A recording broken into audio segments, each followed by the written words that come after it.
Muy buenas amigos de Agenda Económica. Gracias por estar una vez más en su programa de los domingos de 10 de la mañana a 11 de la mañana por este canal 27 RNN.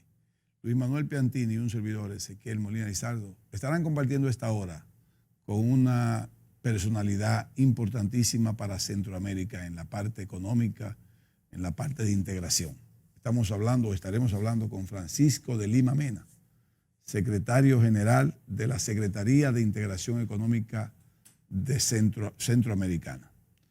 Buenos días, Francisco. Gracias por estar con nosotros. Él está hablando ya. Buenos días a todos allá en la República Dominicana. Es un gran gusto estar con ustedes este día. Luis Manuel y un servidor están encantados. Será un placer compartir contigo esta hora para hablar de temas que le importan a la región. Luis Manuel. Bueno, buenos días, Francisco. Buenos días, pueblo dominicano. En el Día del Señor, que Dios me lo bendiga a todos. Francisco Lima es embajador proveniente de El Salvador, de una carrera larga en la Cancillería y en el servicio exterior de ese querido país hermano. Fue embajador, representante de El Salvador en la Organización Mundial del Comercio durante muchos años. Ocupó muchas de las presidencias de los comités de esa organización y ahora mismo lo tenemos desde el año pasado, fue electo, es el secretario general de la Secretaría de la Integración Económica Centroamericana. República Dominicana, país miembro del Sistema de Integración Centroamericana, no pertenece al sistema, a la parte de integración económica, porque ya es una integración aparte que venía produciéndose de hacía muchos años en Centroamérica. Nosotros sí tenemos un acuerdo de libre comercio. Primero fue un acuerdo de libre comercio que creo que fue en el año 98, 99, que se aprobó, y luego vino un acuerdo de libre comercio con los Estados Unidos a través del como se le llama, DR-CAFTA.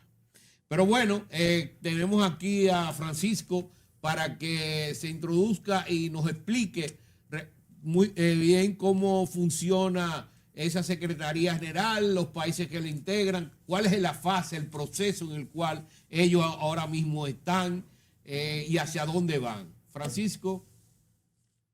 Muchísimas gracias, Luis Manuel. Es un gran gusto y un honor poder compartir este programa con ustedes y llevar, digamos, a Centroamérica más allá de Centroamérica. Y con eso lo que quiero decir es informar o comunicar al público en general, empresarios, qué es lo que está sucediendo en el ámbito económico en la región centroamericana. La Secretaría de Integración Económica Centroamericana es la secretaría encargada de velar por la parte económica dentro del subsistema, es decir, el subsistema del sistema SICA, del Sistema de Integración Centroamericana.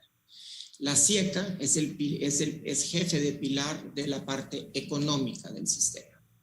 Esta secretaría fue creada hace 60 años, ¿verdad? Y tiene como fin último y trabajo atender el proceso guiado por el Consejo de Ministros de Economía de Centroamérica, ¿verdad? Que es el órgano máximo en la SIECA que toma las decisiones en cuanto a ir cumpliendo los diferentes compromisos y metas que dentro del subsistema se han trazado. Esto ha permitido ir avanzando en el proceso de consolidación de una unión aduanera, que es el fin último que buscamos.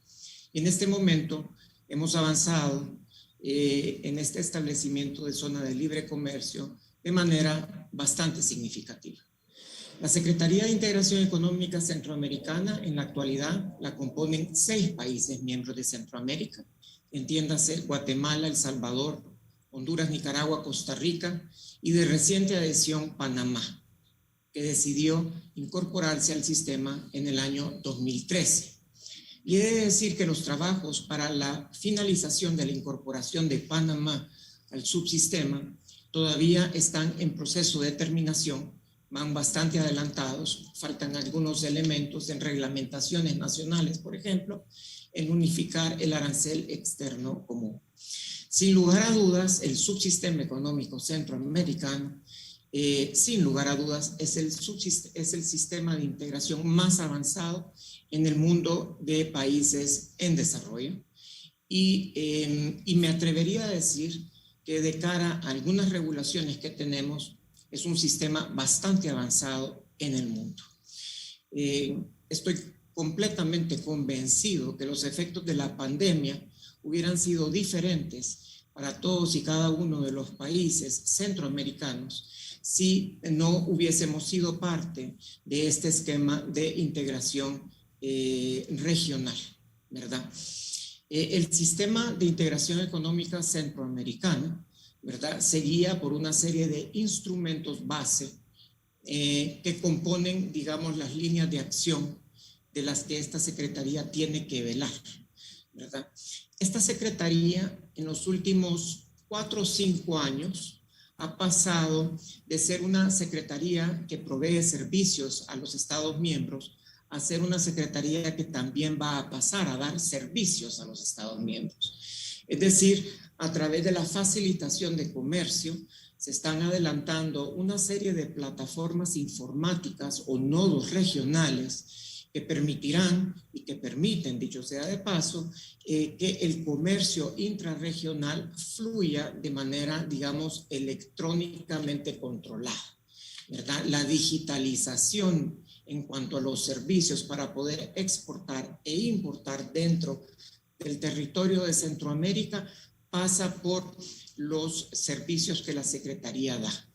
Y por ende, la Secretaría ha dado en estos últimos, digamos, 5 años más o menos, un paso cualitativo hacia adelante en posicionarse como una secretaría que no solo brinda los servicios tradicionales, sino que es parte, digamos, del quehacer comercial a través de esta plataforma informática que nosotros administramos.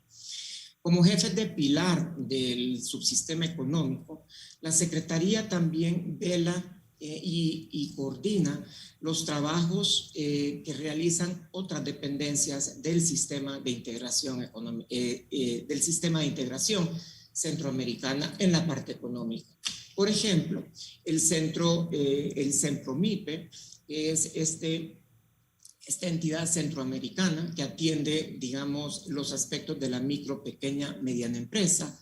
El SITCA, por ejemplo, es la Secretaría encargada de los asuntos turísticos dentro de la región centroamericana. El SECAC, que es la Secretaría que atiende los asuntos relacionados con el comercio, con el tema agrícola, y así sucesivamente. Es decir, el rol que la SIECA juega en el pilar comercial dentro del sistema, es decir, dentro del SICA, es fundamental. Se ha robustecido, es decir, a raíz de y probó, digamos, su gran utilidad y su gran importancia ya en el 2020, cuando fuimos afectados por esta situación de pandemia, cuando comenzó. Y efectivamente, si bien en un inicio los efectos de la pandemia fueron muy importantes para la región, cierre de fronteras, etcétera, realmente a través de las diferentes negociaciones y articulaciones con los países en estos consejos, se logró restablecer de una manera rápida el comercio intrarregional. Para poner en perspectiva lo que significa Centroamérica para los países centroamericanos desde el ámbito comercial, he de decir que para Centroamérica es el segundo socio más importante de todos y cada uno de los países centroamericanos y lo supera únicamente Estados Unidos. Así que muy gruesamente eso es un poco lo que es la SIECA, un poco lo que nosotros hacemos, lo que tratamos de impulsar y nuestro rol dentro del sistema de integración centroamericano. Bueno, Francisco, bueno, muy buena explicación. Ahora, hay algunos aspectos que es interesante conocer, para conocer la fortaleza o debilidad de un sistema, ¿no verdad? ¿Cómo afecta la diversidad política de los diversos países dentro de sus políticas? O sea, si los problemas políticos afectan la coordinación comercial. Muy buena pregunta, embajador Piantini, mi querido Luis. Y efectivamente, yo creo que esta no es una región que en la actualidad esté ajena a situaciones políticas coyunturales muy particulares, ¿verdad? Recientemente hemos tenido un cambio de gobierno en Honduras, ¿verdad? La presidenta Xiomara, que asume hace un par de días, un proceso electoral en Nicaragua. Tenemos un proceso electoral también en el caso de Costa Rica, reciente el domingo pasado, y en el caso de El Salvador por lo consiguiente. Y cada uno de estos procesos, sin lugar a duda y bajo mi opinión, denota, pues, es el reflejo de, a veces, las situaciones complejas que se viven en todos y cada uno de estos países. Sin embargo, un poco, Luis, como tú sabes, mucho de lo que sucede dentro del motor de las economías es esta parte económica, es decir, esta parte de la sieca. He de decir que, si bien es cierto, hay situaciones políticas que de alguna manera tenemos que observar y ser muy cuidadosos con ellas, he de decir que en ningún momento he observado en los pasados años que el tema político haya sido incorporado en la relación y el manejo del subsistema económico. Como te decía, la Secretaría, su ente que gobierna la Secretaría es el Consejo de Ministros de Integración Económica Centroamericana, el COMIECO. Hay una excelente relación entre ministros, ¿verdad? Nada más, nada menos, el día de ayer estuve en Honduras visitando al nuevo ministro de Honduras de Desarrollo Económico, el ministro Pedro Barquero, quien manifestó, pues, su apoyo y reiteró la importancia que el sistema tiene para Honduras. Fueron muestras muy positivas hacia la Secretaría. Pero con eso lo que quiero decir es de que independientemente de las diferentes actos políticos o situaciones políticas que se están dando dentro de la región, el subsistema económico sigue funcionando y sigue funcionando muy armoniosamente. Y no puedo decir que alguna situación política haya afectado la toma de decisión o llevar a buen término algunas resoluciones que están en proceso de ser negociadas. Así que, como repito, creo que somos muy conscientes y muy respetuosos de las situaciones políticas de nuestros 6 países miembros. Sin embargo, puedo reportar con muchísima felicidad, digamos, con muchísimo agrado que nuestro Consejo está trabajando muy articuladamente. Y lo mismo puedo decir de algunas otras secretarías con las que tengo, digamos, comunicación de manera constante. Podría decir el SITCA, el SECAC, el CEMPROMIPE, es decir, estas entidades que pertenecen al subsistema económico, también están trabajando muy articuladamente. Cierto es, no podemos negar, tenemos una situación de no nombramiento del secretario general del SICA, ¿verdad? Una situación que en este momento está siendo discutida por los señores cancilleres y señores presidentes, pero esa situación, como repito, en ningún momento ha afectado el buen desenvolvimiento de nuestras tareas y obligaciones. Eso es muy importante, Francisco, porque eso demuestra la fortaleza del sistema. Porque, por ejemplo, en las relaciones ahora mismo que tú ves que se da entre algunos países que tienen inclusive acuerdos de libre comercio, cuando entran en conflictos políticos, lo primero que hacen es que empiezan con la guerrita comercial.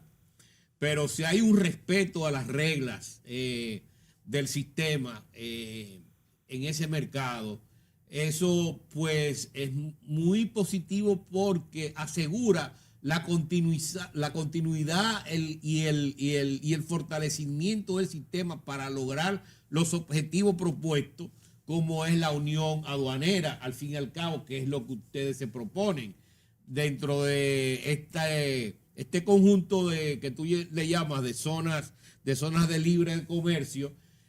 Pero creo que dentro del mismo sistema, dentro del mismo sistema, Francisco, hay lo que se llama el Triángulo del Norte, ¿no?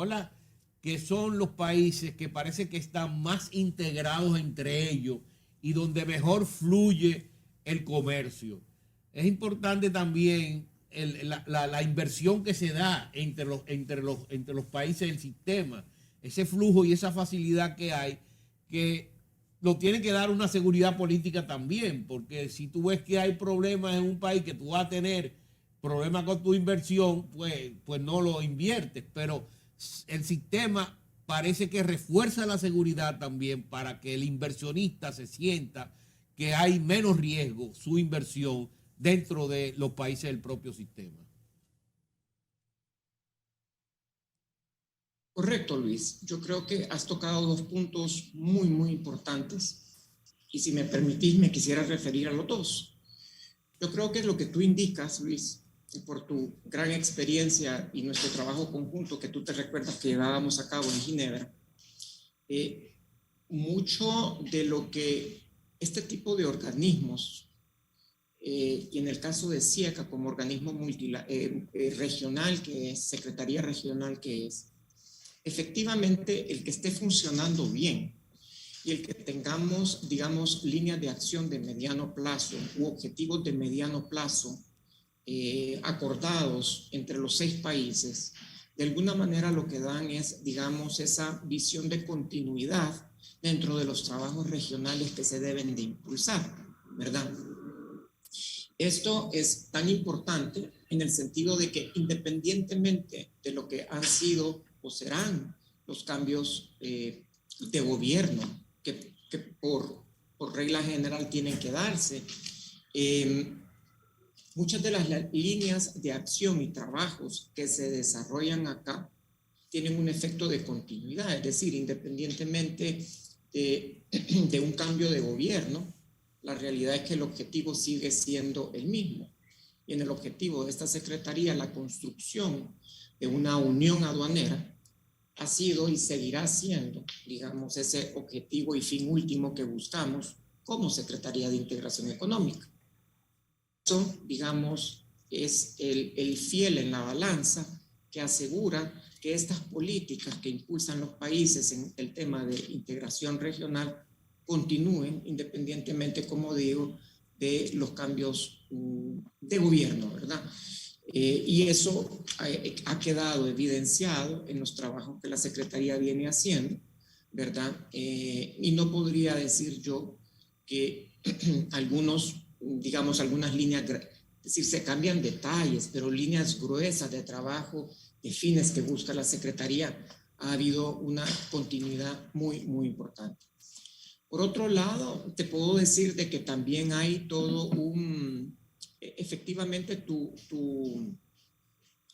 apreciación acerca de los 3 países al norte de Centroamérica, entiéndase Guatemala, El Salvador y Honduras, normalmente han sido los países que han movido más del 60% del comercio intrarregional, ¿verdad?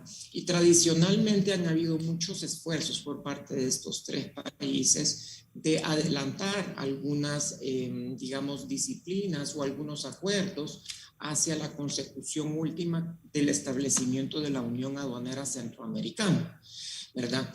Y digamos estos esfuerzos, digamos el último esfuerzo es en lo que actualmente estamos trabajando muy fuertemente y decididamente por el impulso muy decidido de Guatemala, Honduras y de El Salvador, es en lo que se conoce como el proceso de integración profunda, ¿verdad? En algún momento se le mal llamó Unión Aduanera Guatemala, Honduras, El Salvador, Y digo mal llamada porque no puede existir una unión aduanera dentro de una unión aduanera.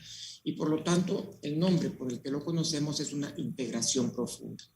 ¿Qué persigue este proceso de integración profunda? Este proceso, de alguna manera, hace que 3 países de la región tomen la decisión de adelantar ciertas acciones y ciertas decisiones para la construcción de una unión aduanera en su totalidad. Y a eso me refiero al fin último de una unión aduanera entre 6 países. Por los pasados 60 años, esta región ha estado trabajando para construir esta unión aduanera. Y por una serie de razones, una serie de circunstancias, esta unión aduanera se ha ido retrasando en su establecimiento. Situaciones muy valederas, situaciones políticas en algunos momentos, velocidades diferentes de algunos países en esta negociación.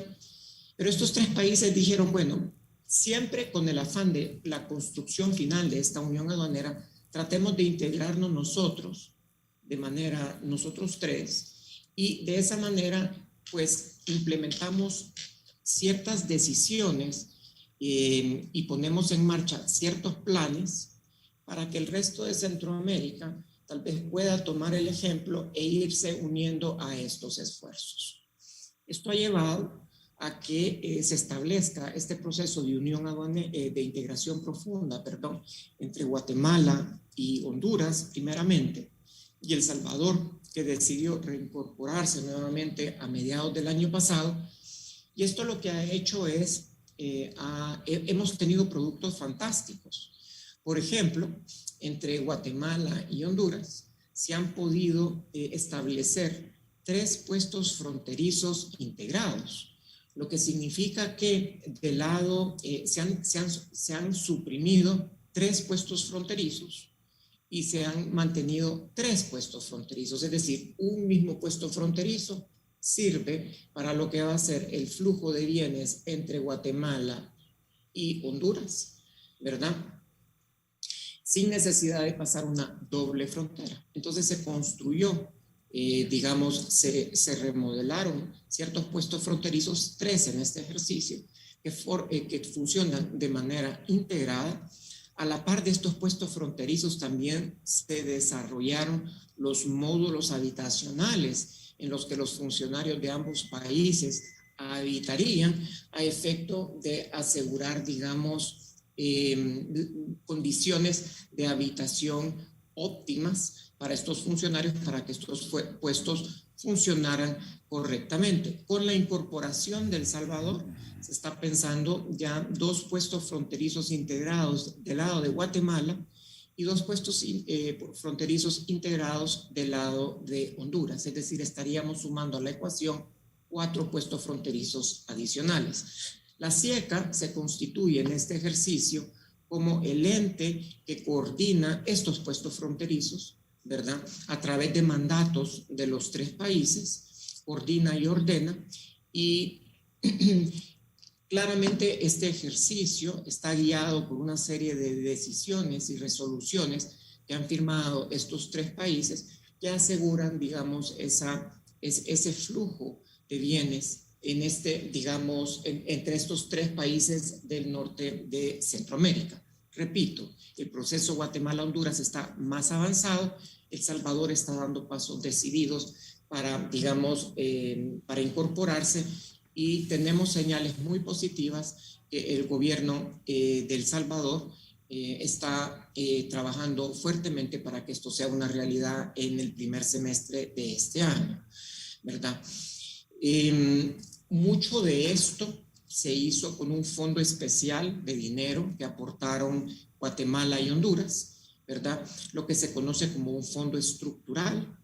Y en ese momento, en el ejercicio Guatemala y Honduras, cada país aportó la cantidad de $5 millones de sus erarios nacionales.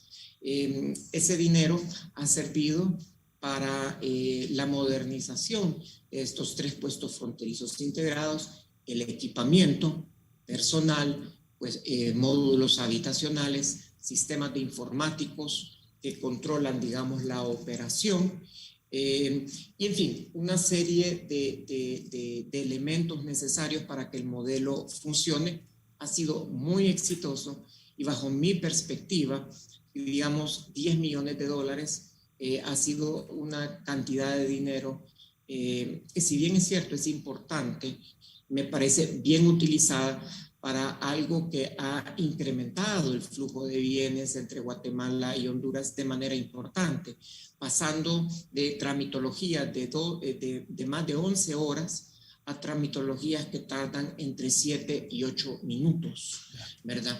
Entonces, esa velocidad, esa facilidad que se da en tramitología, pues claramente se refleja en el incremento de flujos comerciales, ¿verdad? Y como repito, ya prontamente incorporando a El Salvador a este ejercicio, pues entonces tenemos a los 3 países centroamericanos que, como repito, mueven un porcentaje muy importante del comercio intrarregional. Bien. No quiero decir que lo que esté sucediendo en el sur de Centroamérica no sea importante. Hay proyectos muy importantes que están desarrollando de manera binacional a través de fronteras muy modernizadas, en el caso de Costa Rica, Panamá, así como en el caso de Nicaragua y Costa Rica. Se me olvidó mencionar que en este proceso de integración profunda, Nicaragua es miembro observador del proceso, lo cual es muy importante, porque en la medida en la que Nicaragua observe que el modelo va funcionando, no sería raro que también Nicaragua se uniera a ese esfuerzo. Y de esa manera, como repito, vamos construyendo esta tan anhelada unión aduanera. Permítanos hacer una pausa, Francisco, y volvemos en un momentito para seguir conversando con usted.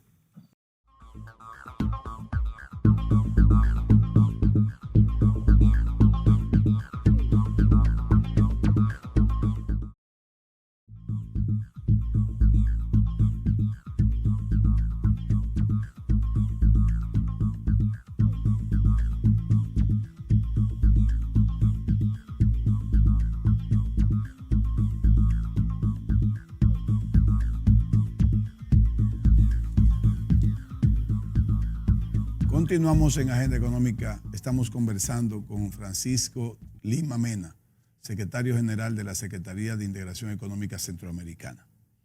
Francisco, yo tengo 2 preguntas.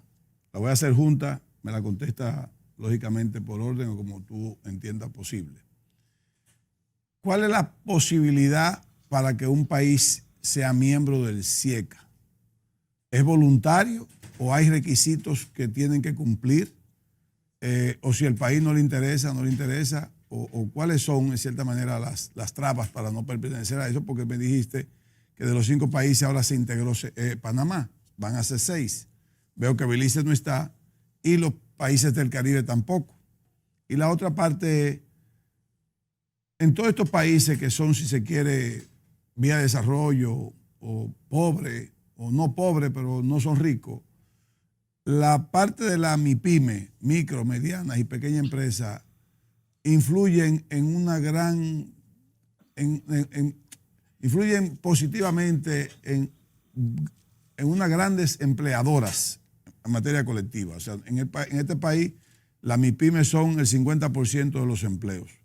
Entiendo que es casi lo mismo en todos esos países centroamericanos. ¿Qué política tiene el CIECA en la parte MIPYME? O sea, ¿cuáles son los planes, las políticas, los programas que tienen el CIECA para eso? Contarte en relación a la posibilidad que un miembro sea, es decir, que un país sea miembro del CIECA. Tradicionalmente, desde que se estableció a través de la firma de la Carta de la ODECA allá en 1959-1960, digamos, esto fue, digamos, un esfuerzo colectivo de los países del Istmo de la subregión centroamericana, ¿verdad?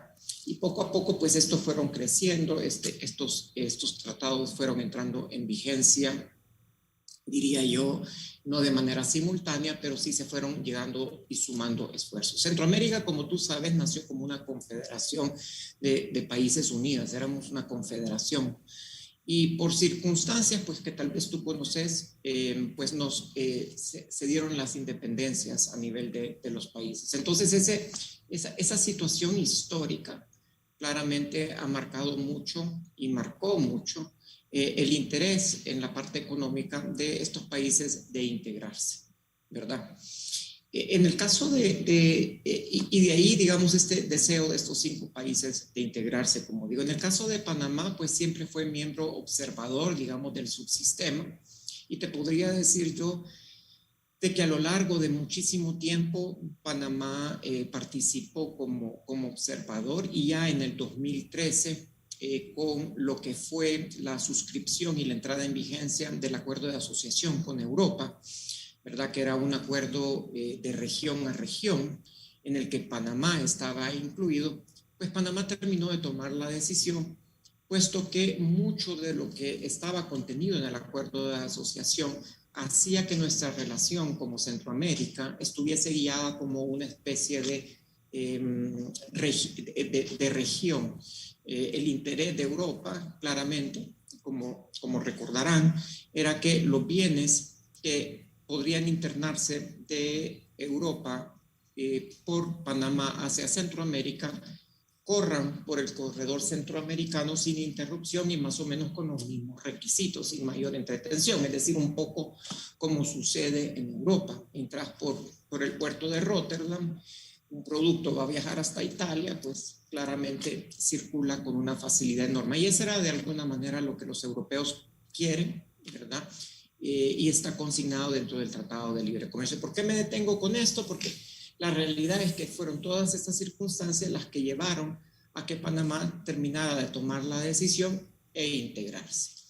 En el caso de otros países, digamos, si nos vamos al sur, pues tenés a un Colombia, que es parte de otro bloque de la comunidad andina, y por lo tanto este bloque se maneja diferente y tienen una serie, digamos, de relaciones diferentes por sus diferentes fronteras, y estratégicamente hace más sentido en el tema de la comunidad andina. No obstante, el sistema centroamericano es mucho más avanzado.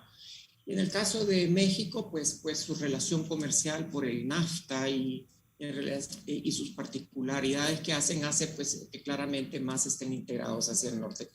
Entonces eso hace, digamos, estos países. En el caso de la República Dominicana hay 2 instrumentos, como muy bien mencionaba Luis al inicio de su intervención, que nos une con Centroamérica. Número 1 es el Tratado de Libre Comercio de la República Dominicana Centroamérica. En el 2002 entró en vigencia con su ratificación final, me parece, no sé si fue Costa Rica o Panamá. Y luego el Tratado de Libre Comercio con Estados Unidos, que como también ustedes recordarán, se suscribió a nivel de los 5 países centroamericanos, y luego se incorpora República Dominicana. Y a través del anexo 3 de este tratado se regula de alguna manera la relación entre la República Dominicana y Centroamérica en el DR-CAFTA. En el caso del Tratado de Libre Comercio República Dominicana con Centroamérica del 2002, yo recuerdo que el mandato dado por los señores presidentes en ese momento fue el que se tratara a la República Dominicana como un socio más de la integración centroamericana. Y por lo tanto ustedes ven contenido en este tratado disciplinas muy, muy favorables de acceso al mercado de la República Dominicana hacia Centroamérica. Tarifas arancelarias extremadamente bajas, con un universo arancelario bastante comprensivo dentro del Tratado de Libre Comercio, reglamentaciones nacionales bastante interesantes. Y por lo tanto este instrumento sigue vigente y sigue de alguna manera marcando esta relación de comercio entre el país hermano, la República Dominicana, con esta región centroamericana. En relación a los requisitos, yo diría que más que un tema de requisitos es la conveniencia del país en cuanto a ser parte de este bloque. Entonces, si por descarte estamos viendo lo que te digo, lo que sucede en Colombia, lo que sucede en México, y tenemos luego el bloque del CARICOM. El CARICOM, tú sabes, tiene todas estas, son parte, en algunos de ellos, parte del Commonwealth, tienen toda su institucionalidad en el tema del CARICOM, que incluye, dicho sea de paso, a Belice, ¿verdad? Que es parte del continente en Centroamérica, pero no es parte de la integración económica centroamericana. En el caso de Belice, creo que podría tener yo diría, sería muy interesante que que Belice se pudiese incorporar al subsistema. Tiene tratados de complementariedad económica de alcance parcial con Guatemala. Se está en pláticas, entiendo yo, para modificar estos tratados de complementariedad económica con El Salvador y Honduras, lo cual va a ser un bloque bastante interesante porque con esta integración profunda, las relaciones comerciales con Belice pues se pueden fortalecer entre 3 países y Belice, y por lo tanto entusiasmar a que Belice sea parte del subsistema. Así que creo que más bien es una situación que, más que cuáles son los requisitos, cuál sería la verdadera razón estratégica del país de pertenecer al subsistema. En el caso de la República Dominicana, creo que sería un excelente socio dentro de Centroamérica. Nuestros tratados de libre comercio claramente lo reflejan. En algunas áreas somos bastante complementarios, en algunas pues somos competitivos, pero eso no significa que no pudiésemos unirnos más. República Dominicana es parte de la SICA, es parte del sistema, ¿verdad? Del sistema político. Entonces creo yo de que el hecho de poder la República Dominicana incorporarse sería algo pues a considerar. Claramente esto debe de estar marcado con líneas de acceso marítimas y aéreas convenientes, ¿verdad? Hay esfuerzos por parte de la Autoridad Regional Marítima de corta distancia de tratar de incluir, digamos, dentro del COCATRAM a la República Dominicana. Estamos en pláticas con ellos y por lo tanto creo que una vez esto esté como solidificado o definido, pues tendría, digamos, mayor sentido, ¿verdad? El que esta región centroamericana con la República Dominicana estuviesen más integrados desde la perspectiva económica. Luis no me dejará mentir, somos países muy similares, con culturas muy similares y bastante complementarias. Así que entiendo, esta sería una ecuación bastante interesante. En relación a tu segunda pregunta en el tema de la micro y mediana, de la micro, pequeña y mediana empresa, las MIPYMES, que muy bien llamas, hay una entidad a nivel regional que se llama Sempromipe. Esta entidad, el consejo está gobernado por los directores encargados de las MIPYMES en los 8 países que la conforman. En el caso de Sempromipe está incluido Belice y está incluido la República. ¿Qué pasó? Dominicana también está en Sempromipe, ¿verdad? Entonces, en este caso, muy bien indicado, en el caso de Centroamérica, más del 90%, digamos, de cómo se compone nuestro tejido industrial está en manos de las MIPYMES. Y por lo tanto, digamos, en pláticas con el director ejecutivo de Sempromipe, hemos establecido una serie de líneas de acción importantes para incluir en lo que serán los planes de desarrollo económico post-COVID, algunas iniciativas que atienden al tema de las MIPYMES, ¿verdad? Creo que hablar de MIPYMES en la región centroamericana no es hablar de la excepción a la regla, creo que es la regla general. Atendiendo a las MIPYMES, atendés al tejido industrial y productivo más importante de la región centroamericana. Y por lo tanto, muchas de las acciones que nosotros estamos queriendo impulsar tienen como fin y fundamento el apoyo a las MIPYMES. Ahora, hay un dato bastante interesante que creo que vale la pena traer a la atención, y es qué es una MIPYME, ¿verdad? Y creo que mucho de lo que antes se concebía como qué es una MIPYME estaba basado en teorías bastante tradicionales alrededor del número de personas en una empresa de estas. Actualmente, Sempromipe ha llevado a cabo un estudio y está en procesos de hacer algunas, digamos, cambios en la definición de qué es una MIPYME a nivel regional, entendiéndose de que en esta época de pandemia han surgido una cantidad de empresas prestadoras de servicios micro y pequeñas, o bien empresarios que producen bienes, que si bien es cierto pueden tener 1, 2 o 3 empresarios, el monto de capital y los flujos de capital que están moviendo son extremadamente importantes. La industria de la informática, por ejemplo, la industria de servicios.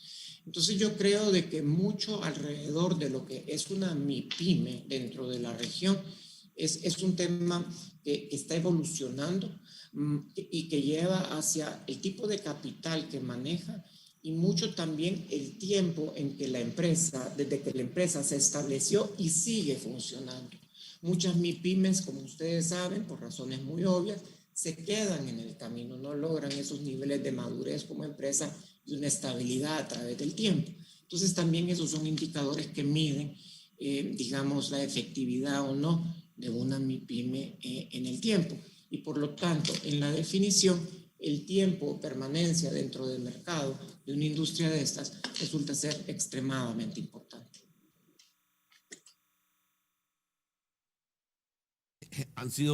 Esta es una conversación tan interesante y que abarca tanto que yo creo, Ezequiel, que nos vamos a quedar cortos y que Francisco va a tener que regresar otra vez. Francisco va a tener que aceptar una invitación más. ¿no? Una invitación más. Hay muchas preguntas aquí por hacer y creo que no va a haber el tiempo suficiente. Sí. Una de ellas, Francisco, es que recuerdo que uno de los elementos más que más creaba obstáculos para la integración en términos de lo que se llamaría una unión aduanera era la parte arancelaria sobre terceros países, ¿no?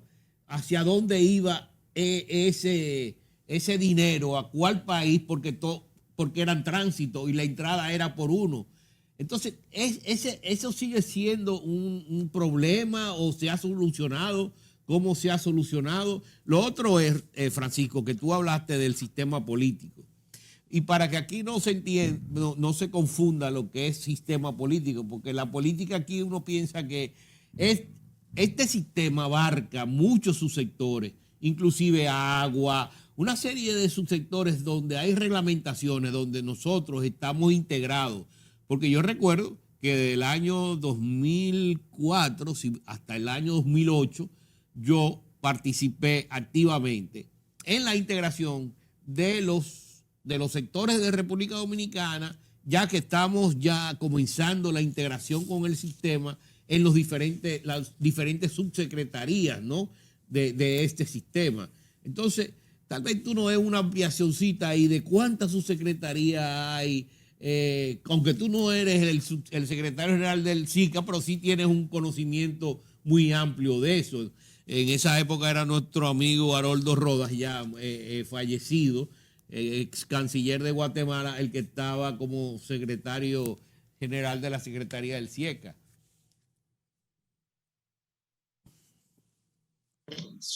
Gracias, Luis, por tu pregunta y tal vez contestándote.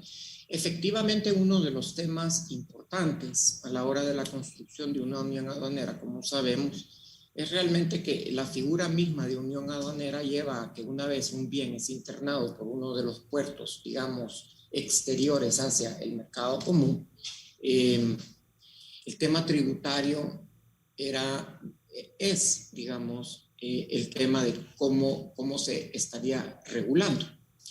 Mucho de esto se ha venido a facilitar a través de todo de la digitalización, digamos. Y también el ejercicio es bastante interesante cuando nosotros vemos en este esfuerzo Guatemala, Honduras, cómo está funcionando con lo que son sus aduanas periféricas.